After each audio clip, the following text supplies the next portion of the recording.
स्वाभाविक है। तो इसके लिए यही है कि तू उधर ना जाए। अब जैसे तू इस चीज को महत्व ज्यादा दे दे तो मन अपने आप उधर से हट जाएगा।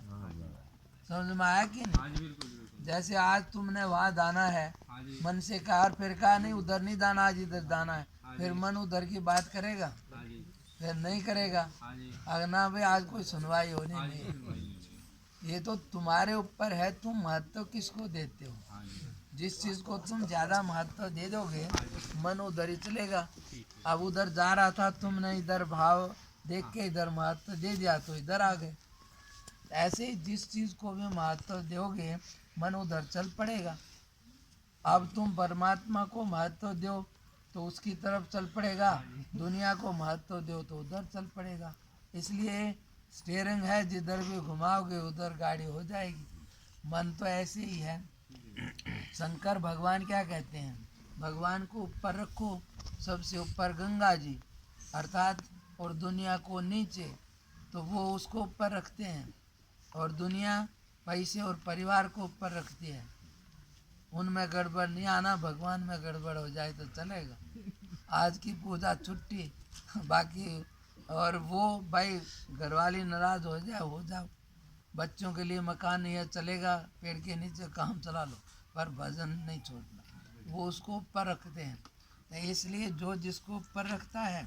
अब इसमें ये भी बात है, आगे दुनिया को कितनी ऊपर करो, दुनिया तुम्हारे को एक दिन नीचे कर देगी। लेकिन भगवान को जो भी ऊपर करेगा ये उसकी विशेषता है, वो उसको ऊपर कर देगा। समझे कि नहीं? कोई भी बड़ा होया है, बड़ाई पाया है, पहले आगे आ पाएगा तो उससे जुड़ के पाया है।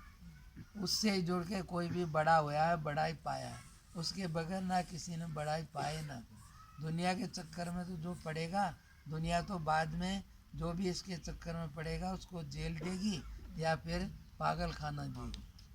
दुनिया के चक्कर में दो ही तीन इंतजाम है, या तो खुदकशी करेंगे या पागल खाने में जाएंगे या जेल में जाएंगे। जितना भी पूरा इतिहास को देख लो, दुनिया के पीछे जो ज़्यादा पड़े, ज़्यादा चक्करों में, उनमें यही होता है। लेकिन फिर भी ये माया का खेल है, जाएंगे सब उधर ही दिखता है। इसलिए अब ये है कि अब आप खुद, आपको भगवान ने समझ दी है, जिसमें आपका ठीक भला लगे उसको महत्व दो तो धीरे धीरे उस तक पहुंच जाओगे। दुनिया को महत्व दो, दुनिया मिल भी जाए कुछ होना नहीं है, कितनी बार मिल ली, लेकिन भगवान के रास्ते कुछ भी ना मिले, थोड़ा भी चलोगे तो भी घाटा नहीं पाओगे, बढ़िया गति जरूर मिलेगी। तो इसलिए, और एक बार पूर्णता पा जाओ तो हमेशा के लिए झंझट मिट जाएगा, हमेशा के लिए। और नहीं तो दुनिया तो कितनी बार मिल ली, कितनों के राजा हो गए, आज तक किसी का कोई झंझट मिटा नहीं। इसलिए ये मनुष्य जीवन है, ये हमारा जो सच्चा है, अपना है, उसको जानने के लिए और उसको अनुभव करने के लिए ये है। इसलिए हमारा अपना सच्चा, हमारा आत्मा वही भगवान है, उस वही है, ऐसा समझ लें और हम उसको महत्व दें तो हम अपने आप में सुखी हो जाएंगे। अपने से ही आदमी सुखी होता है। तुम इन चीज़ों को ज़्यादा महत्व देते हो ना, तो दिन रात जो, लेकिन एक समय आता है ना, सबको छोड़ के सोते हो कि नहीं, तो उस समय क्यों नहीं इनको महत्व देते, ये बढ़िया हो तो। लेकिन एक रात नींद आई तो ये कुछ अच्छा नहीं लगेगा कि लगेगा। इसलिए सही वास्तव में बढ़िया यही है, इसी से ये चीज़ें अच्छी लगती हैं। नहीं तो अंदर में शांति नहीं मिले तो बाहर कुछ शांति नहीं मिलेगी। इसलिए यही माया का खेल है, सुख होता तो अंदर है लेकिन लगता है कि बाहर है। इसलिए चीज़ों में और इसमें नहीं है, लेकिन फिर भी ये खेल है ऐसा कि उसमें लगता है। लेकिन ठीक समझ आ जाए तो पता लग जाएगा कि ऐसा नहीं है। अब कल हमने तो इसलिए कहते हैं कि भगवान का नाम और उसका गुणगान, उसका कथा कीर्तन, ये दो अमृत है संसार में भगवान ने दिया, कि उसको भाव से लें तो बराबर अच्छे से उसमें आनंद आ जाएगा, कोई बंधन नहीं होगा। भगवान की कथा सुने उसमें भी आनंद आ जाएगा, दुनिया भूल के यहीं बैठे बैठे आनंद हो जाएगा। और नहीं तो और कोई भी काम करो दुनिया का, कहीं भी 2 मिनट से ज़्यादा कहीं भी कोई बराबर अच्छा लगने वाली चीज़ नहीं है। कितनी भूख लग रही हो, कितनी बढ़िया खाना हो, 2 मिनट बाद वैसा नहीं रहेगा। और 5-7 मिनट बाद तो कोई 1000 रुपये दे तो एक पेड़ा खाने को तैयार नहीं हो। तो फिर वो सब तो एक सीमित है। और ये परमात्मा अनंत है, इसलिए उसका नाम अनंत है, अमृत है, अर्थात मुर्दा नहीं होता है। बाकी सब चीज़ें मुर्दा हो जाती हैं, मर जाती है ना, अच्छी नहीं लगती। और क्या मुर्दा होना है। अब वही पेड़ा पहले लपक रहा था, अब देखने को मन नहीं करता, तो मुर्दा हो गया कि नहीं। लेकिन भगवान का गुणगान और नाम ऐसा नहीं है, 1000 बार का 1,00,000 बार लो, बढ़िया भाव से लो तो बढ़िया ही होता। अरे चुप। समझे ना, ये बात है। तो कल हमने आपको ये हरीश चंद्र किसकी, चंद्रहास की। अभी आज जो है ना भगवान के चरण चिन्हों में वो है। अब देखो हमारे यहाँ बहुत से अवतार हैं, इनको आप सुन लो। सबसे पहले जो है नारायण आदि पुरुष है, और ये 12 भगत प्रधान है। ये भगत है।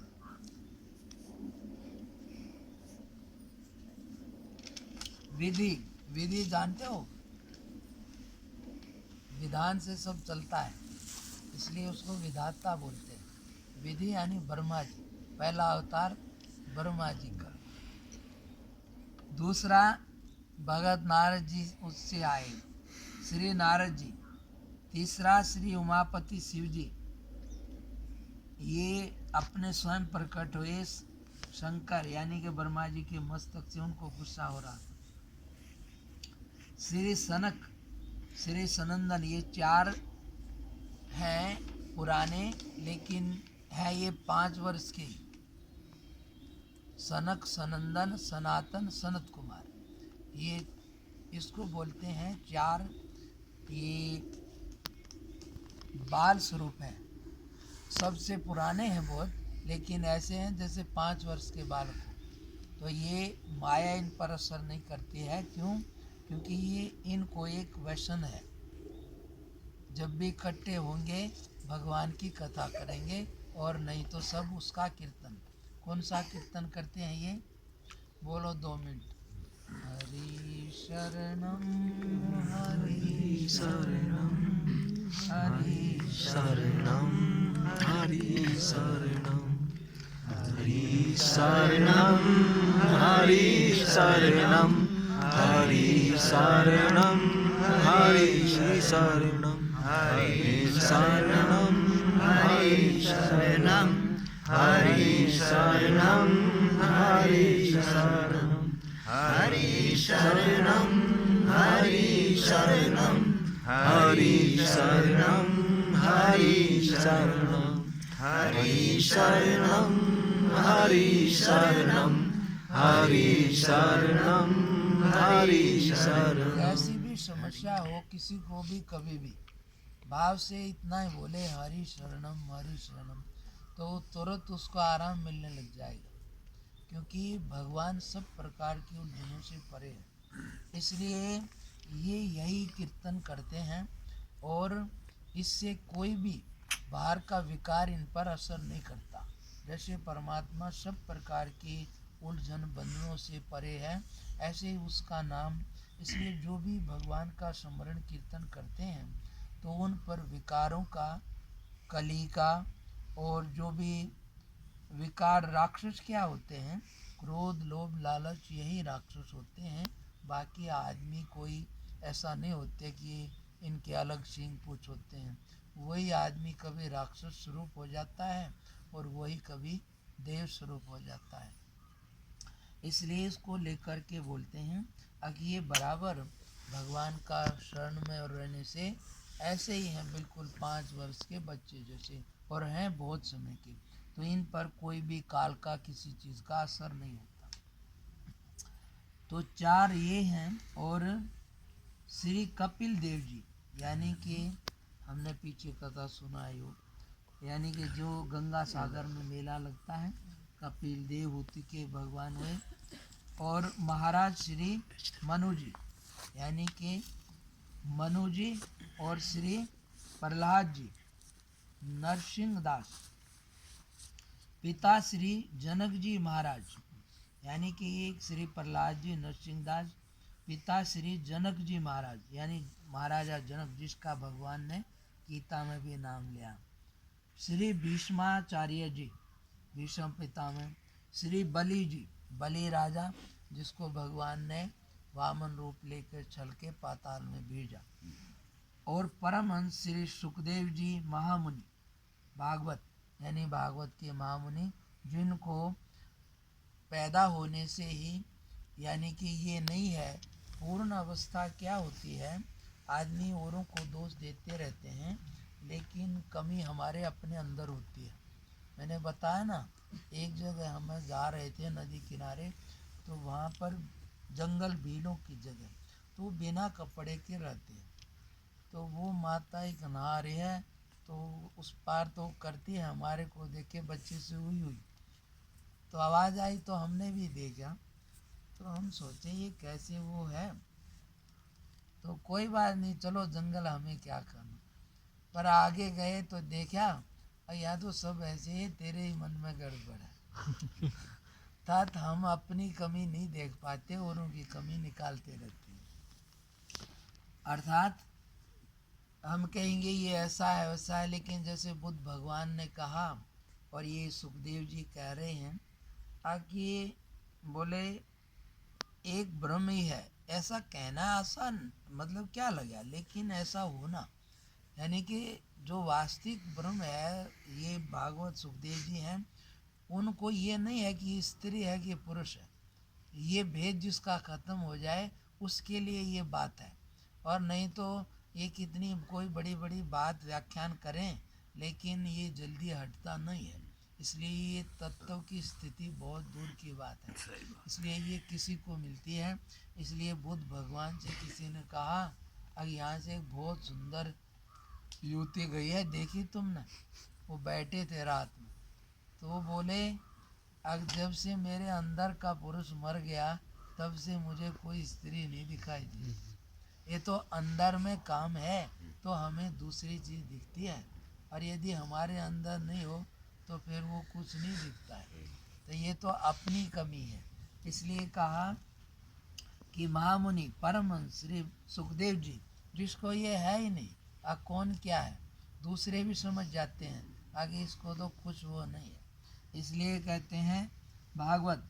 और धर्म स्वरूप धर्मराज जी श्री, यानी कि धर्म स्वरूप, जैसे युधिष्ठिर जी धर्म स्वरूप हुए, और ऐसे ही उसमें तो ये 12 इसमें आते हैं, अर्थात अवतारों में स्वरूप श्री अजामिल प्रसंग, धर्मराज जी आएंगे अजामिल के प्रसंग। जो जन श्री सीता रामचंद्र जी के इन एकांतिक प्रिय समीपी प्रधान कोई भी मनुष्य है, ये भगवान के नज़दीक श्री सीताराम जी के एकांत प्रिय समीपी प्रधान 12 भक्त राजों के यश गावें, 3 महाभक्तों के यशों के श्रोता वक्ता आदि अंत तक सदैव मंगल पावें। ये कहते हैं अब जो भी इन 12 के यश गावेंगे, तो इनको यशों के जो सुनने वाले हैं और कहने वाले, ये हमेशा आदि से अंत तक मंगल पावेंगे। परम धर्म के निर्णय में श्री अजामिल जी का प्रसंग जानने योग्य है, अर्थात श्री नामोच्चारण आदि भागवत धर्म सा प्रेम करने की तो बात ही क्या है, नाम आभास मात्र ने भी सब महापातकों का विनाश कर ही दिया। ये 12 ऊपर लिखे हुए विरंच महेश नारद आदि 12 तो महाप्रसिद्ध भक्तराज हैं ही, पुण्य और समस्त भक्त मात्र इन्हीं की कृपा उपदेश तथा सत्संग से समझना चाहिए। यानी कि ये 12 मुख्य हैं, और जितने भी हुए वो इन्हीं की कृपा से, इन्हीं का कृपा प्रसाद समझना चाहिए। इसमें ये कह रहे हैं कि वो अजामिल ने उसके बच्चे का नाम नारायण था, खाली आभास से ही नारायण बोला था, इससे ही उसके सब पापों का नाश हो गया था। तो ऐसे ही ये 12 हैं। तो अर्थात श्री लक्ष्मी नारायण की शिक्षित वैष्णव संप्रदायों के भागवत धर्म यानी धर्म विशेष के आचार्य वर और प्रचारक शिरोमणि ये ही 12 तो ये हैं, यानी कि भगवान की परंपरा को बढ़ाने वाले ये सब 12 मुख्य हुए हैं। इनका दुआ है, विधि शिव नारद सुख जनक सनकादिक प्रहलाद, जो हरि आपुन नित्य हैं त्यों ये भक्त अनाद। जैसे भगवान अपने आप अनादि हैं, ऐसे ये भक्त भी अनादि हैं। पहले सबसे श्री ब्रह्मा जी, बंदो विधि पद रेणु, भव सागर जिन कीन यह, संत सुधा शशि धेनु, प्रगटे खल विश्व वारुण। सृष्टि और सुख दुख आदि प्रारब्ध रेखाओं के कर्ता जगत पिता सुगम अगम वरदाता श्री ब्रह्मा जी की श्री भगवत नाभि कमल से जन्म आदि कथाएं पुराणों में अगणित है। हानि लाभ जीवन मरण यश अपयश विधि हाथ, विधाता के हाथ है, पर विधाता भी क्या है, कर्म का विधान है, उसके अनुसार लिखते हैं। श्री विधाता जी यद्यपि सब निष्ठाओं में श्रेष्ठ तथा प्रधान है, तथापि इनकी गणना धर्म प्रचारक निष्ठा में प्रत्यक्ष है। जिन देव मुनि गो मही इत्यादि की प्रार्थना से भगवत के विविध अवतार होते हैं, उन मंडलों के अगवा और मुखिया श्री अज यानी ब्रह्मा ही तो होते हैं। सो व्यवस्था किसको विदित नहीं, ये सब जानते हैं। दूसरा नारद जी, बंदो श्री नारद मुनि नायक, करतल वीन राम गुण गायक, अप्रतिहत गति देव ऋषि नारद। भगवान तो परमात्मा के मन ही हैं, भगवत के अवतार हैं और जगत के परम उपकारक प्रसिद्ध हैं। सेवा पूजा कीर्तन प्रसाद भक्ति प्रचारक इत्यादि सब ही निष्ठाओं में प्रधान है। पुराण मात्र में आपकी शुभ कथा भरी है। सर्व लोकों में आपका पर्यटन केवल परोपकार के निमित्त यही आपका बरसा है, यानी सबके हित के लिए चलता फिरता नारायण है, यानी कि नारायण का स्मरण कराते हुए सबको चेतन करते रहते हैं। तीसरा श्री शिव जी, द्वादश प्रसिद्ध भक्तराज तथा भागवत अति सुखदायी, नाना विधि करे गाए हैं। शिव जी की बात एक बहुधा न जाने को, सुने रस साने हियो भाव उर्झाए हैं। सीता के वियोग राम विकल विपिन देख शंकर, निपुण सती वचन सुनाए हैं। कैसे ये परवीन ईश कौतिक नबीन देखो, वैसे ही बनाए। अर्थात 12 प्रधान भक्त राजों की कथाएं श्रीमद् भागवत प्रवृत्ति में व्यास शुक आदि ने नाना प्रकार से कही हैं, परंतु त्रिभुवन गुरु तीनों लोकों के गुरु श्री महादेव जी की एक बात प्राय सब लोग नहीं जानते। जो उस अपूर्व वार्ता को सुन के अपने हृदय को श्री सीताराम भक्ति रस में शान देना चाहिए, यानी एकदम से उसमें सराबोर कर देना चाहिए। देखिए श्री महेश्वर जी श्री सीताराम भक्ति के भाव में अपने मन को कैसा उलझाए अटकाए हुए हैं। श्री शंकर जी तो परम प्रवीण ही हैं, परंतु सती जी ने मोहवश श्री महादेव जी से कहा कि हे प्रभु, इन श्री राम को आप प्रवीण परमेश्वर परमात्मा कहते हैं, सो कैसे? क्योंकि इनका यह कौतुक नवीन तो देख ही रही हूँ कि स्त्री श्री सीता जी के वियोग से ये वन में बहुत विकल हैं, बेचैन हैं। तब श्री शिव जी ने बहुत समझाया पर न समझी और परीक्षा लेने को चली ही। तब जगत गुरु श्री शिव जी ने वरज दिया कि सावधान, थोड़े सावधान किया, कोई अविवेक की क्रिया मत करना। तथापि फिर भी सती जी ने जग जननी स्वामिनी श्री राम प्रिया श्री जानकी जी महारानी का सा अपना रूप बनाया। अब ये बात थोड़ी सी आगे, इसमें एक बात है मैं आपको बताता हूँ। शंकर जी जो है ना वो परिवार में कैसे रहना चाहिए ये बताते हैं। इसलिए शंकर जी का देखोगे ना आप तो इधर चूहा भी है, सांप भी है, और उधर शेर भी है, बैल भी है। यानी कि सारे विरोधी हैं लेकिन फिर भी सब आराम से रह रहे हैं। तो ये सब कैसे रहते हैं? इसलिए शंकर जी ऊपर भगवान को रखते हैं, और जहाँ भगवान ऊपर रहता है तो वहाँ विरोधियों में भी मेल हो जाता है, क्योंकि आत्मा सब में एक है। अब व्यवहार में क्या है, देखो आराम से कोई बात समझानी चाहिए, घर में कोई बात हो जाए तो, लेकिन कोई समझाने से भी नहीं माने तो फिर कह दे भाई तू जैसे तेरी समस्या ठीक हो ऐसे कर ले। शंकर जी ने समझाया, सती नहीं मानी, तो फिर वो बोले नहीं मानती तो जाके परीक्षा ले ले। तो उसने परीक्षा की बात कह दी, फिर भी कहा जरा यत्न से काम करना। तो जा कर के बोले मैं यहाँ बैठा हूँ, तू परीक्षा लिया। अब उसने आकर के और परीक्षा ले ली, और शंकर ने आ गई भगवान के पास। शंकर जी हंस के बोले कैसे परीक्षा ली? तो उसने घबरा गए, डर में झूठ बोल दी, अब कुछ परीक्षा नहीं ली, आपकी बात झूठ नहीं होती, मैं तो ऐसे ही नमस्ते कर आई। फिर शंकर जी ने क्या करा? बोलो क्या क्या? रिवर्स करा। हाँ, अंतर्ज्ञान को देख रिवर्स समझते होगे नहीं? हाँ, इसलिए आजकल हिंदी कम समझते हैं, तो उसको उल्टा घुमा दिया, देख लिया। अब क्या क्या ये करते हैं ना, दोबारा घुमा कर कोई भी खेल वेल कुछ भी, तो दोबारा घुमा दिया तो सारा फोटो आ गया, देख लिया। लेकिन अब भगवान कैसा होता है और इंसान कैसा होता है, ये बात है समझने की। शंकर जी ने देख लिया कि इसने ये किया, जी। और हमारे तुम्हारे जैसा होता वहाँ तो क्या कहते हैं, यही कहते हैं ना, झूठ बोल रही ऐसा नहीं किया। यही कहते हैं, और क्या कहते हैं, लेकिन इससे कोई बड़ा नहीं हो जाता। तो भगवान शंकर ने देख तो लिया किसने ये किया, लेकिन कहा नहीं, समझे कि नहीं? देख लिया लेकिन कहा नहीं। किसी का दोष कहना भी दोष है। तो भगवान शंकर ने क्या किया, आकि भगवान की माया को नमस्कार किया, उसको तो कुछ नहीं कहा कि धन्य प्रभु तेरी माया, और सती से भी झूठ बुलवाया।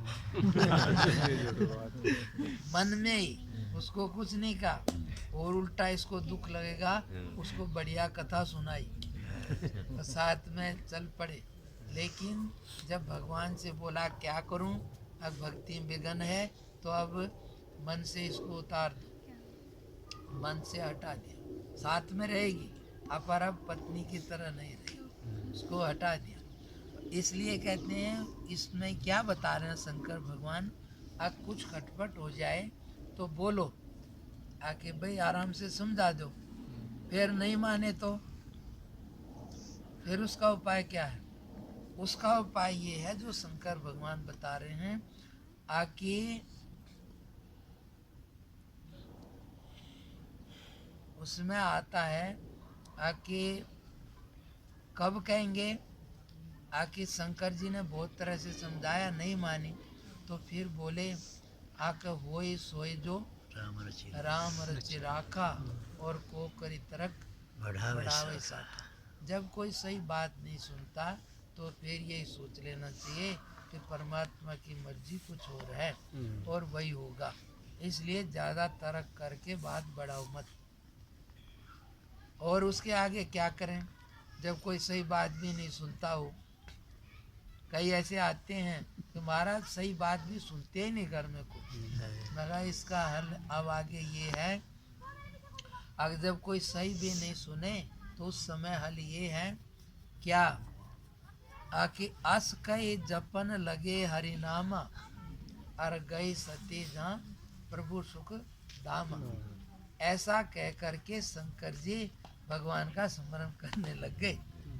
अब किसी को ज्यादा सही बात भी कहना फजूल है, अब चुपचाप भगवान का स्मरण करो, ऐसे में और कोई उपाय नहीं। बस चुपचाप भगवान का स्मरण करो, अब जो होगा वो उसकी मर्जी से होगा। बस इससे आराम से कह के फिर सच्चाई बात के लिए भी हट नहीं करना चाहिए। अब ये भगवान शंकर ने बताया कि इसमें कैसे रहना चाहिए परिवार में, क्योंकि रहना है सबके साथ, अकेले तो कोई रहेगा ही नहीं, तो इसलिए इन्होंने ये ऐसे बताया। अब उन्होंने ऐसे ही अपना रूप बनाया। अपने जानते तो सती ने कुछ भी श्री जनक लली के जी के रूप और वेश से अंतर न रखा।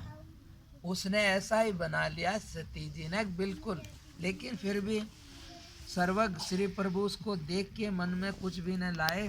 तब फिर आके सती जी ने शिव जी को सब सुना दिया। श्री शिव जी ने मन में बड़ा ही दुख पाया और अनेक प्रकार से सती जी को समझाया कि तुमने मेरी परम इष्ट देवता स्वामिनी श्री जानकी सती जी पिताजी महारानी का रूप धारण किया, तब मैंने तुम्हारे इस शरीर में से पत्नी भाव को त्याग दिया। श्री सती जी मति के भ्रमवश यूं बड़े ही सोचने पड़े। सो कथा प्रसिद्ध है कि सती जी ने वह तन त्याग ही तो दिया और श्री शिव जी से तब मिल सके जब श्री गिरिवर राज किशोरी हुई। आओ धन्य श्री गिरिजापति हैं कि अपने प्रभु के भाव में ऐसे पगे हुए हैं कि पुराणों में आपकी भाव भक्ति कथाएं जगमगा रही हैं। यह बात अतिशय प्रिय मुझे लगी, इससे रीझ रीझ के गान किया। एक समय श्री चंद्रभूषण अपनी प्राण प्रिया श्री पार्वती जी के सहित कैलाश शिखर को छोड़कर भूमंडल में विचरने के हेतु निकले। मार्ग में दो उजड़े उजड़े छोटे ग्रामों के टीले खैरे देख के नंदी से उतर के दोनों को प्रणाम किया, क्योंकि भक्तों की भक्ति आपको अति ही प्यारी लगती है। तब श्री पार्वती जी ने पूछा कि प्रभु आपने प्रणाम किसको किया? प्रत्यक्ष में तो कोई आदमी दिखाई देता ही नहीं। श्री महादेव जी ने उत्तर दिया कि हे प्रिय, यह जो एक टीला दिखता है, कहाँ 10,000 वर्ष बीते एक श्री सीता रामानुरागी परम भक्त निवास करते थे, और वह जो दूसरा खेरा दिखाई दे रहा है उसमें 10,000 वर्ष व्यतीत होने पर एक दूसरे भक्तराज निवास करने वाले हैं। इसी से ये दोनों स्थल मेरे वंदनीय हैं। ऐसा आश्चर्यजनक प्रेम देख और भागवत प्रभाव सुन के श्री पार्वती जी ने इस बात को अपने मन में धारण किया। उनका प्रेम भाव भगवत भक्तों में अत्यंत ही बड़ा कि जो क्यों कर कहा जा सकता है, क्योंकि उनके अंतःकरण रूपी स्वच्छ वस्त्र पर अनुराग का रंग गहरा चढ़ाया। इसलिए भवानी शंकरो वंदे श्रद्धा विश्वास रूपिणो याभ्याम विना न पश्यन्ति सिद्धांत सिद्धा स्वांतस्थमीश्वरम। कहते हैं श्रद्धा और विश्वास का स्वरूप है शिव पार्वती का, अर्थात बिना श्रद्धा और विश्वास के कोई भी अपने हृदय में स्थित भगवान का ईश्वर का दर्शन नहीं कर सकता। इसलिए सबसे प्रथम परमात्मा के रास्ते में श्रद्धा विश्वास जरूरी है। श्रद्धा विश्वास किसमें? आप कोई भी जो भी शास्त्र कह रहे हैं ये बिल्कुल सही है, ऐसा कोई ना कोई महापुरुष हो गए हैं पहले, तो इस बात में विश्वास करना। यानी कि क्योंकि अब कोई बता दे तुम्हें रास्ता मालूम नहीं, भाई वहाँ जाना ये रास्ता है, अब इसमें क्या करोगे? श्रद्धाई करनी पड़ेगी। कोई गलत भी हो तो क्या करो, अब दूसरा उपाय भी नहीं, इसलिए श्रद्धा करके चलोगे तो पहुँच जाओगे। फिर कोई गलत हो तो वहाँ जाके पता लग जाएगा कि ये नहीं है। तो इसलिए विश्वास श्रद्धा अब बिल्कुल ऐसा सही है, और विश्वास थोड़ा दुख है, उसमें जीना, उसमें बचना। अर्थात संसार में किधर से भी चलो दुख आएगा, पैदा होने में, बढ़ने में, दांत निकलने में, बच्चा, तो इसलिए इस दुख में जो थोड़ा अपने आप को जीना सिखा देता है तो वो धीरे धीरे परम गति को परमात्मा तक पहुंच जाता है। इसलिए कहा श्री शिव जी इसी से भागवतों में शिरोमणि गिने जाते हैं, और इनके अनेक चरित्र ऐसे परोपकार भरे हैं कि जैसे विष भक्षक यानी कि जहर पी लिया भगवान ने, सबके हित के लिए त्रिपुरारी इत्यादि नामों से सूचित होते हैं। आपकी कथा समूह पुराणों में प्रसिद्ध है। आप जगत गुरु परमोपदेशक हैं, श्री राम नाम महात्म्य के प्रकाशक हैं और श्री काशी जी में मरने वाले जीव मात्र को राम तारक मंत्र सुना के मुक्ति देते हैं।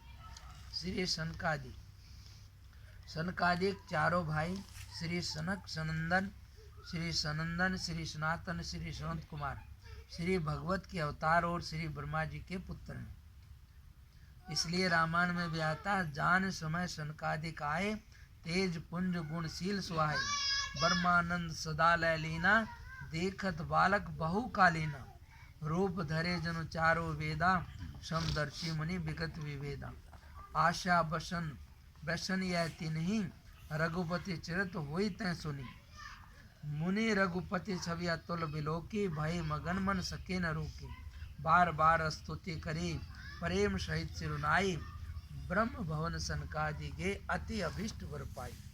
यानी कि ये जहाँ भी भगवान की कथा होती है वहाँ सुनते हैं। श्री कपिल देव और हरि शरणम का कीर्तन। श्री कपिल देव जी श्री भगवत के अवतार, पुरुष प्रकृति विवेक में तत्व ज्ञान खान, सांख्य शास्त्र के विशेष आचार्य हैं। आदि देव प्रभु दीन दयाला, जठर धरेव जेहि कपिल कृपाला, सांख्य शास्त्र जिन प्रगट बिखाना, तत्व विचार निपुण भगवाना। श्री मनु जी, श्री दशरथ जी, यह बात तो सभी जानते हैं कि मनु ही से मनुष्य नर व मानव सृष्टि हुई है। श्री स्वयंभू मनु जी की कथित मनुस्मृति सर्वधर्म शास्त्रों में अग्रगण्य है।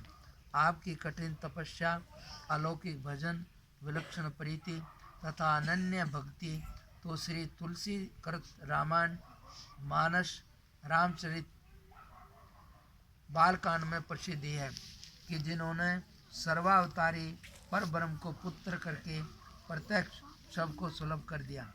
स्वयं भू मनु अरु शत्रुपा, जिनते भई नई नर सृष्टि अनुपाय,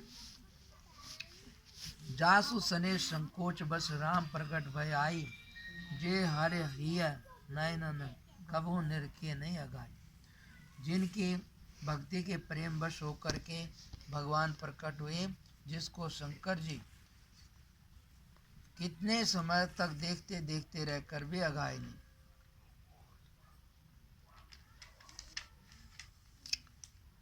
सातवें अवतार भगत हैं श्री प्रहलाद जी। श्री नर हरिदास अर्थात प्रहलाद जी द्वादश भक्तराज में हैं। ये महाभागवत दास्य निष्ठा में अग्रगण्य हैं। श्री नरसिंहावतार आपके हेतु होना प्रसिद्ध है। यह श्री नरसिंह जी तथा श्री प्रहलाद जी का यश अनेक पुराणों में गाया हुआ है। भगवत की इच्छा से एक समय श्री सनकादिक ने श्री जय विजय को 3 जन्म निशाचर होने का श्राप दिया। पुनः भगवत तथा श्री सनकादिक ने शाप अनुग्रह किया कि भगवत अवतार लेने के 3 जन्म में उद्धार करेंगे। सो पहले जन्म में हिरण्याक्ष तथा हिरण्यकश्यपु हुए, दूसरे जन्म में वही रावण और कुंभकर्ण एवं तीसरे जन्म में शिशुपाल और दंतवक्र। जब हिरण्याक्ष को भगवत ने वारा अवतार लेके मारा, तब हिरण्यकश्यप ने तप करके श्री ब्रह्मा जी से वर मांगा कि किसी देश काल में किसी अस्त्र शस्त्र से किसी जीव से मैं मारा न जाऊं। श्री ब्रह्मा जी ने ऐसा ही वर दिया। उसकी स्त्री के गर्भ में श्री प्रहलाद जी थे, इसलिए श्री नारद जी ने राजा इंद्र से उसे बचाकर ज्ञानोपदेश दिया। हिरण्यकश्यप अलौकिक वर पाके राजगद्दी पर बैठ देवताओं को कष्ट देने लगा, परंतु श्री प्रहलाद जी जिसके बेटे उसके भाग्य की क्या बात है। जब गुरुजी पढ़ाने लगे, आपने श्री सीताराम की मधुर ध्वनि करना आरंभ किया। वरंच पाठशाला भर के लड़कों को इसी में लगा दिया और इसके विरुद्ध यद्यपि उनके माता पिता गुरु ने लाख समझाया, पर आपने भगवत विमुख बाप की एक न मानी। दुष्पिता की आज्ञा से ये पहाड़ पर से गिराए गए, जल में डुबाए गए, आग में जलाए गए, हाथी तथा हत्यारों से प्राण लेने का उद्योग किया गया, विष दिया गया, यह सब किया। परंतु जिस श्री प्रहलाद जी के मुखारविंद पर अष्टप्रहर श्री सीताराम नाम बसता था, उनका एक बाल भी बांका न हुआ।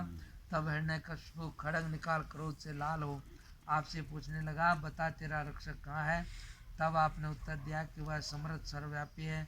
उसने पूछा कि क्या वह इस खंबे में भी है जिसमें तू बंधा है? श्री भक्तराज महाराज बोले कि हाँ, निसंदेह ऐसा ही है। उस मूर्ख तामसी ने जो ही उस खंबे में मुष्टिका मारी, उस खंबे में से महाभयंकर प्रचंड शब्द के साथ अति तेजोमय महाभयानक रूप ऐसी एक तेजोमयी मूर्ति उसको देख पड़ी कि जिसको वह न तो मनुष्य ही कह सकता था और न सिंह ही समझ सकता था।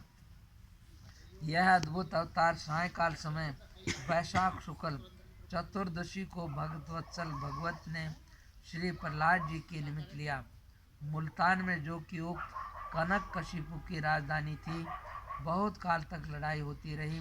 अंत को संध्या काल में घर के द्वार की देली पर अपनी जांघ पर रख के अपने नखों से उसका शरीर बिदा डाला। ब्रह्मा, शिव, इंद्र तथा सब देवताओं की और विशेष करके श्री प्रहलाद जी की स्तुति से प्रसन्न हो भक्ति वर दिया और राज तिलक दे के अंतर्ध्यान हो गए, चुप गए।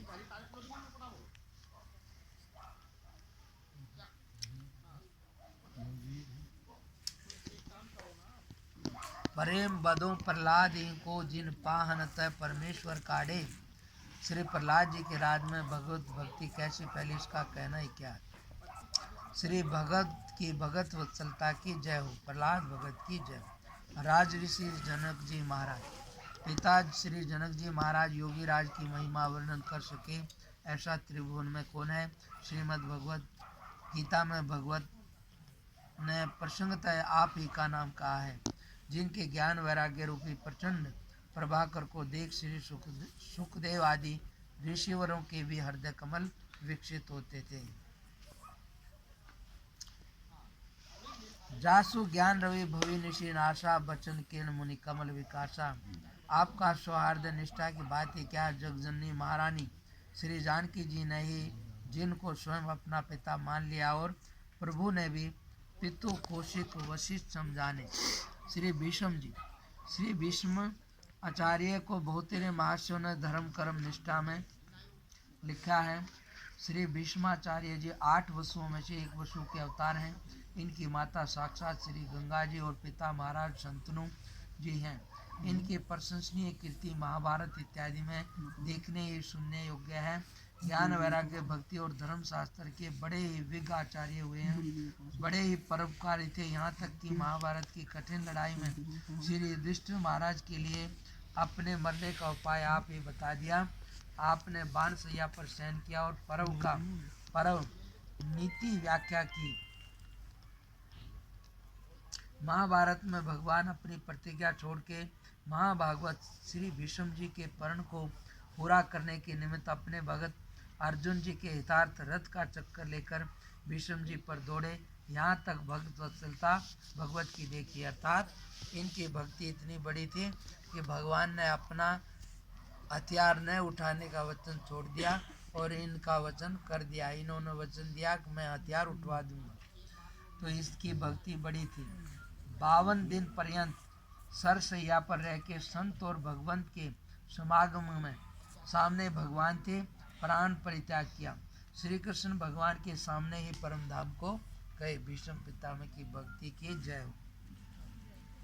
श्री बलि जी। राजा बलि जी श्री प्रहलाद जी के पुत्र विरोचन के पुत्र धर्म कर्म निष्ठा में वर्णित है। इन्होंने 100 यज्ञ का संकल्प करके यज्ञ करना आरंभ किया। सुरेश माता श्री अदिति जी ने भगवत से विनय किया कि बलि मेरे बेटे इंद्र का राज लेके इंद्र पद की अचलता के निमित्त यज्ञ कर रहा है। भगवान ने श्री वामन रूप धारण कर राजा बलि से 3 पृथ्वी यानी 3 डग पृथ्वी भीख मांगी। यद्यपि दैत्य कुलगुरु शुक्र जी ने बलि को रोका, पर इनने उनकी एक न सुनी और दान दे ही दिया। पृथ्वी नापने के समय वामन से विराट होकर हरि ने दोनों लोग स्वर्ग पाताल नाप लिए और तीसरे डग की जगह बलि जी ने अति हर्षित मन से अपना शरीर निवेदन कर दिया। प्रभु ने प्रसन्न हो अगले जन्म में सुरपुर का राज्य और तत्काल इस जन्म में पाताल का राज्य बलि जी को अनुग्रह दिया। केवल इतना ही नहीं, वर्ण भगत से छल करने के कारण स्वयं आपने उनके द्वारपाल होकर उस वामन रूप से नित्य से उनको दर्शन देना स्वीकार किया। भक्तराज बलि की जय। श्री सुख जी 11वें। निगम कल्प तरोर गलितम फलम सुख मुखादमृत द्रव्य संयुतम पिबत भागवतम रसमालयम मुरहो ऋषिका भुवि भावका। परमहंस श्री सुखदेव जी की आदि अवस्था की कथा कुछ दूसरे प्रश्न में लिख भी आए हैं। आप महर्षि श्री व्यास भगवान के पुत्र हैं। आप ही ने श्रीमद् भागवत सुना के श्री परीक्षित महाराज को एक ही सप्ताह मात्र में परम धाम को पहुंचा दिया। किसी समय श्री पार्वती जी ने श्री शिव जी से श्री राम नाम महात्म्य के तत्व ज्ञान का गुप्त रहस्य सुनना चाहा। तब श्री शंकर जी ने अपनी प्राण प्रिया की अनोखी अभिलाषा देखकर जैसे प्रभु की कृपा ने उनके अंतःकरण से अन्य साधनों की महिमा का अभाव कर दिया था, प्रथम उस शुभ स्थान को अपर जीवों से सुनने करके उसके अनंतर अपना उपदेश प्रारंभ किया। श्री गिरजा जी तो नींदवश हो गई, परंतु हरी इच्छा से सुख पक्षी का एक बच्चा वहां रह गया था। सो श्री राम नाम महात्म्य श्रवण के प्रभाव से वही बच्चा परम तत्ववेता तथा अमर होकर हुंकार भरता रहा। महेश्वर ने यह जानकर शीघ्र उसको मारने की इच्छा की। भागकर उसने श्री व्यास जी की धर्मपत्नी के पेट में जा शरण लिया। श्री धर्मराज जी और श्री अजामिल जी ये 12 धरो पितु मात नाम अजामिल सांचो भयो भयो अजामिल तिया छुटी सुजात की कियो मदपान सो सयान गई दूर डारो गारो। ये ब्राह्मण के पुत्र थे। इनका नाम माता पिता ने अजामिल रखा था। सो वह अजामिल सच्चाई हो गया, अर्थात अजा माया अविद्या की अंत सीमा शूद्री वैश्यामय हो गया और ब्राह्मण ज्ञाति शुभ धर्म पत्नी को छोड़ दिया। इस कार्य का कारण अब टीकाकार बताते हैं कि यो मदपान अर्थात मदपान करते सात्विक बुद्धि ने अंतःकरण को परित्याग किया। उसके पयान करते तामसी दशा प्रकट हुई, तमोगुण के कर्तव्य होने लगे। पिता के रखे हुए नाम ने अपनी सच्चाई दिखाई। सत्य संकल्प प्रभु के अनुरागियों के साथ लौकिक प्रयास का भी कैसा अनोखा फल होता है सो देखिए। किसी खल ने हंसी से संतों को भेज दिया। किसी मजाक करने से ये बड़ा संत है, उसके यहाँ जामिल के यहाँ संतों को भेज दिया। वो बड़ा साधु सेवी हरिभक्त है। संत चले अजामिल के घर आए। उनके दर्शन से उसकी बुद्धि श्री सीताराम कृपा से सात्विकी हो गई। अब उनके दर्शन से उसकी बुद्धि थोड़ी सात्विकी हो आई, अर्थात संतन में श्रद्धा आ गई और सावधानता से सेवा करके साधुओं को रिझा लिया। जब संत चलने लगे तब उस गर्भवती अपनी दासी को संतन के चरण पर गिरा के बोला कि इस गर्भवती को आशीष दिया जाए। संत ने प्रसन्न होकर कहा कि श्री राम कृपा से इसके पुत्र ही होगा, सो उसका तू नारायण नाम रखना। साधु तो ऐसा कह के चले गए। कालांतर में उसके पुत्र जन्मा। कुछ काल का हुआ। आई गयो काल मोह जाल में लपेट रहो महाविकराल यमदूत सो दिखाइए। अब स्त्री पुत्र के सने रूप मोह जाल में लपटा पड़ा था। अब वो पुत्र के स्त्री के मोह जाल में लिपटा पड़ा था। इतने में उसके मरने का समय आ गया। महाभयानक यमदूत मुग्धर फांसी लिए हुए देख पड़े, मारेंगे और इसमें बांध के ले जाएंगे। तब अतिशय मोह तथा बहुत भय से उस सुत का कि जिसका संतों ने कृपा करके दिया था, नाम भी रख दिया था बड़े, और उसका बच्चा तो उसको पुकारने लगा नारायण नारायण, ऐसा पुकारा। भगत रक्षार्थ जो भगवान के पार्षद जगत में विचरते रहते हैं, जो भगवान के भक्तों की रक्षा करने वाले भी रहते हैं, वे भी विचर रहे थे। तो उसमें उन्होंने जैसे ही भगवान का नाम सुना नारायण आर्तनाद से, तो सुनते एकदम से दौड़ के वहीं 100 नंबर पर फोन करते हैं ना तो वो उसको क्या बोलते हैं ना, वो गाड़ी दौड़ते रहते हैं। बस जैसे ही 100 नंबर पर फोन करो 15 मिनट में तुरंत वहाँ पर हाजिर होना उसको। तय ऐसे ही नारायण के दूत भी रहते हैं, और कोई भी दुखी होकर नारायण का नाम पुकारे तुरंत वे वहाँ पर हाजिर होते हैं। तो उसने क्या होया कि वो जैसे ही पुकारा तब वे वहाँ पहुँचे और उस बेचारे की फांसी को तोड़ के उसको छुड़ा लिया। यमदूतों ने पापी की सहायता का कारण पूछा, तब पार्षदों ने विवशु कहा कि इसने चाहे विवशु भगवान के नाम का उच्चारण महत्व में कह के उनको हराए नहीं वरंच भगा भी दिया, अर्थात इसने भगवान के नाम का उच्चारण किया। उन्होंने कहा, अरे इसने तो अपने पुत्र का नाम लिया। बोला, इसका पुत्र कहाँ से आ गया? अरे ये तो कल का है, नारायण तो अनादि है, इसलिए कैसे भी लिया, उसका नाम तो लिया। तो इसलिए यमराज ने सब व्यवस्था सुन के उन दूतों को डांट बताई। अब वे जाके बोले, ऐसा ऐसा झगड़ा। बोले, तुम वहाँ मत जाना, अरे तुम सबों पर वज्र पड़े।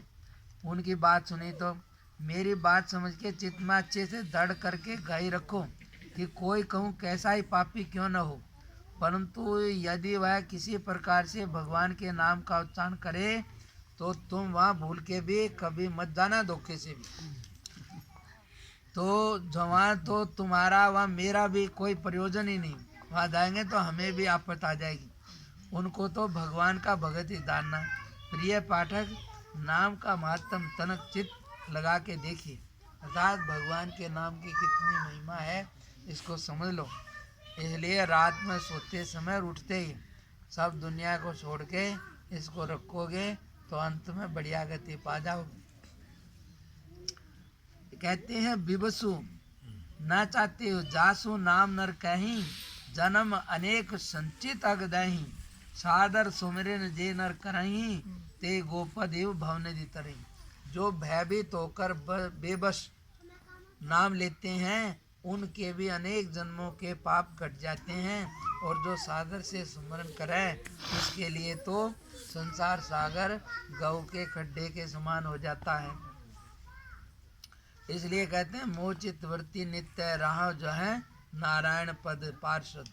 इसलिए कहते हैं, ये आपको हमने 12 क्या सुनाए, 12 ये हैं, इनके नाम लेने से मंगल होता है।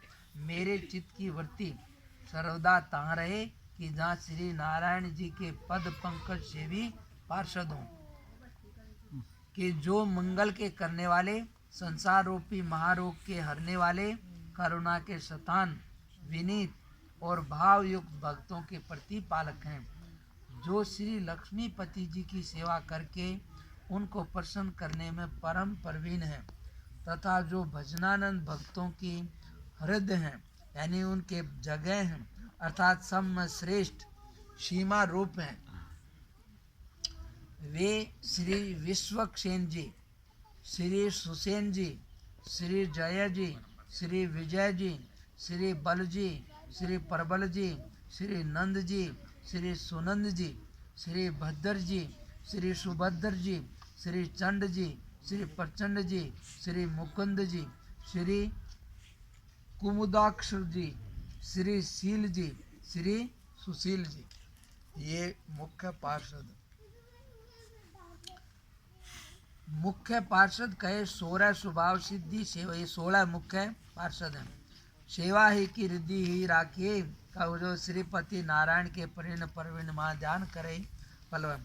श्री नाभा जी ने जो 16 मुख्य पार्षद कहे सो उनको स्वाभाविक अर्थ सिद्ध अर्थात नित्य मुक्त जानिए। सो प्रभु की सेवा रूपी संपत्ति को इकट्ठी करके अपने अपने हृदय में रख ली है। श्री लक्ष्मीपति नारायण जी की प्रसन्न कारणी सेवा में महाप्रवीण है और सर्वदा उन्हीं के ध्यान में मगन रहते हैं। समस्त भगत जनों का पालन योग करते हैं कि जैसे पलक अपने नेत्रों गोलकों की रक्षा करते हैं। और तत्सुख की आज्ञाकारी यहाँ तक है कि उनमें श्री जय जी और श्री विजय जी को जब श्री प्रभु जी की प्रेरणा से सनकादिकों ने 3 जन्म तक असुर होने का साप दे दिया, और उस समय शील सिंधु श्री नारायण जी प्रकट होके बोले कि इस सांप को मेरी इच्छा समझ के सुधापान सरिष ग्रहण करो।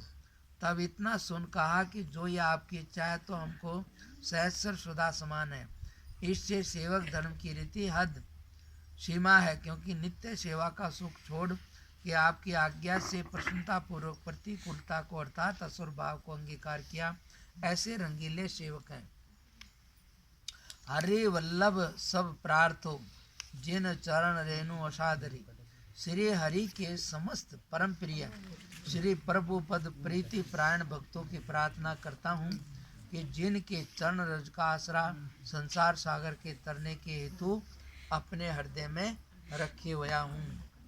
पहला श्री लक्ष्मी जी, यानी कि ये रंगीले सेवक हैं श्री हरि के समस्त परम प्रिय श्री लक्ष्मी जी, श्री गरुड़ जी, श्री सुनंद आदि पर 16 और 16 पार्षद श्री राम दासाधिपति कपिंदर, श्री हनुमंत जी, श्री जामवंत जी, श्री राम सखा श्री सुग्रीव जी, श्री विभीषण जी, श्री सबरी जी, खगपति श्री खगपति कौन है? हाँ बताओ। खगपति श्री जटायु जी, श्री धरू जी, श्री उद्धव जी, श्री अम्बरीश जी, श्री विदुर जी, श्री अक्रूर जी, श्री सुदामा जी, श्री चंद्रहास जी, कल कथा सुनी, श्री चित्रकेतु जी, गजराज, ग्रहा, पांडव, श्री युधिष्ठिर जी, श्री अर्जुन जी, भीमसेन जी, नकुल जी, सहदेव जी, श्री मैत्रेय मुनि जी, श्री कुंती जी, श्री कुंती वधू जी, जिनकी लज्जा दुशासन के पट छीनते समय श्री प्रभु ने रखी, सो अर्थात श्री द्रौपदी जी। हरि के जो वल्लभ हैं दुर्लभ भुवन माल तिन्हीं की। श्री हरि के वल्लभ जगत में परम दुर्लभ हैं, सो मैंने उन्हीं के पद रज रेणु की आशा की है और कोरे योगी यति तपस्वी लोगों से मुझे कुछ कार्य नहीं है। खाली बाहर से कहने से नहीं, जो वास्तव में भगवान के प्राप्त किए हुए हैं उन्हीं के भक्ति करने से, उन्हीं के स्मरण से लाभ होता है। दिखावे वाले हमारे जैसे से कुछ नहीं। इसलिए मेरी मति को तो श्री भगवत के प्यारों की प्रीति, प्रतीति और रीति ने ही हर ली है। पूर्व कथित भक्तों में श्री लक्ष्मी जी, श्री गुरु जी, श्री जामुन जी, श्री सुग्रीव जी आदिकों की भक्ति रसास्वाद रूपी कथाएं तो पुराणों में प्रसिद्ध ही हैं, जिन्होंने प्रभु से सच्ची प्रीति करके जगत में अपनी कीर्तियां फैलाई हैं और मुझे अत्यंत ही भली लगी हैं, क्योंकि रसीली तथा सुखदायी हैं। वंदनीय पद पंकज तिनके, शिय पिय प्रिय, प्रिय शिय पिय जिनके, यानी कि भगवान को जो प्रिय हैं वो मुझे वंदनीय हैं। श्री लक्ष्मी जी, जग जननी श्री लक्ष्मी जी महारानी तथा श्रीमन नारायण जी गिरा अर्थ जल बीच सम, वास्तव में ये दोनों एक ही हैं। भक्तों के हेतु दो मूर्ति से प्रकट है। वस्तुतः जो यह है सो वह है और जो वह है सो यह है। भगवत आप ही श्री लक्ष्मी रूप से जगत को उत्पन्न करके संरक्षण पालन करे, भुक्ति मुक्ति भक्ति प्रभु मंत्र नेम प्रेम दे के जीवों को श्री प्रभु समीप निवासी करते हैं। इसी से श्री लक्ष्मी जी भक्ति मार्ग श्री संप्रदाय की परम आचार्य आदि भक्ति रूपी श्री हरि वल्लभा हैं। जितने वेद पुराण भागवत इतिहास और सदग्रंथ हैं सब के सब युगल सरकार की ही लीला यश चरित्र की को तो वर्णन करते हैं, करते हुए नेति नेति पुकारते हैं श्री कृष्ण की जय जय, श्री राधा जी की जय जय। ये दोनों कहने को दो हैं, बाकी एक ही हैं। या देवी सर्वभूतेषु भक्ति रूपेण संस्थिता नमस्तस्यै नमस्तस्यै नमस्तस्यै सबके अंदर भक्ति रूप से ये। अब 15वां श्री पार्षद। भगवत के प्रमुख पार्षद जो 16 हैं, श्री सुनंद प्रमुख, 3 का वर्णन पर 71 में कुछ हो चुका है और इनकी कृपा जामिल के प्रसंग में विदित है। भक्तों के रक्षक हैं, इनकी कृपा कौन वर्णन कर सकता है। यहाँ श्री नाभाजी स्वामी ने इनकी प्रार्थना हरि वल्लभों में भी पुनः की है, यानी कि ये हरि वल्लभ। श्री गरुड़ जी, श्री हरि वल्लभ श्री गरुड़ जी भी भगवत पार्षद हैं, प्रभु के वाहन हैं। श्री हनुमान गरुड़ देव की जय, यह तो सबको प्रसिद्ध है। गरुड़ महाज्ञानी गुण राशि, हरि सेवक अति निकट निवासी। महान ज्ञानी गुण की राशि और भगवान के अति निकट निवासी। आप अनेक भावरों अर्थात दास, सखा, वाहन, आसन, ध्वजा, वितान, व्यंजन होके श्री प्रभु की सेवा करते हैं और सदा सन्मुख खड़े रहते हैं। श्री यामानुचार्य स्वामी जी ने तो श्री गरुड़ जी को वेद त्रय रूप ही कहा है। जिनके पंखों से सामवेद उच्चारण होता है सो प्रभु चढ़े हुए सब प्रेम सुनते हैं। श्री काकभूषणी जी से आपने श्री रामचरितमानस जिस प्रेम से श्रवण किया उसका कहना ही क्या। सुने शुभ राम कथा खगनाहा, विगत मोह मन परम उछाहा। सुने भुसुंडी के बचन सुहाए, हर्षित खगपति पंख फुलाए। नयन नीर मन अति हर्षाना, श्री रघुपति प्रताप उरआना।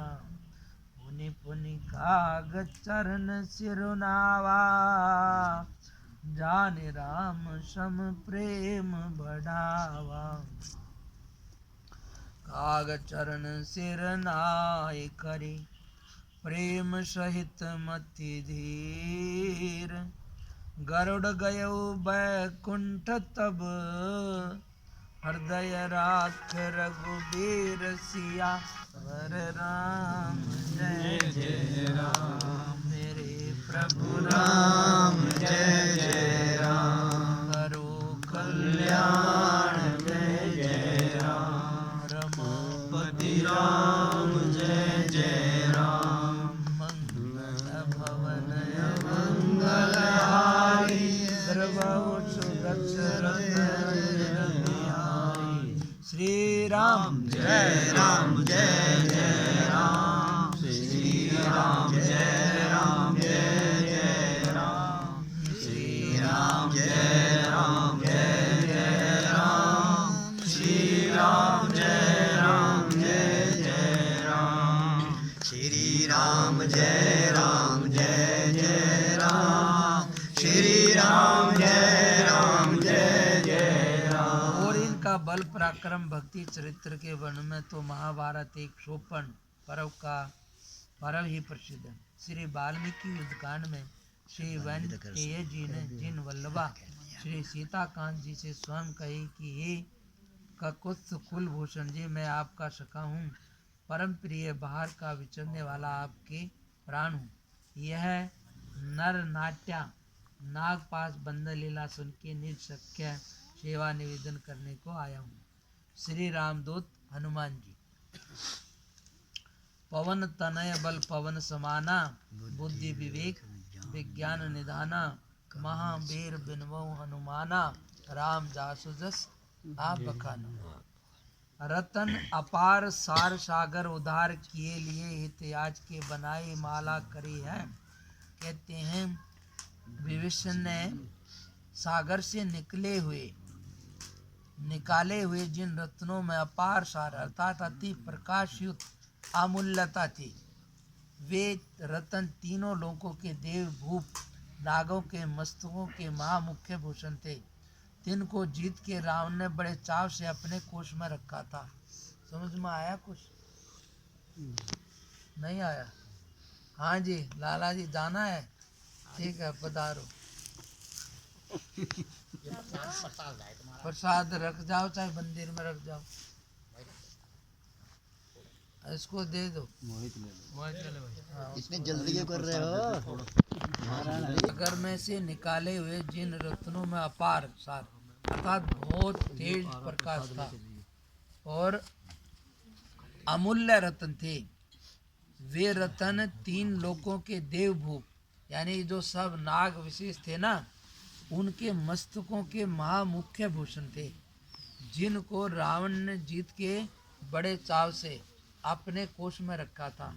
यानी कि सबसे महत्वपूर्ण थे तीनों लोगों के, उनको रावण ने जीत के अपने खजाने में रखा था।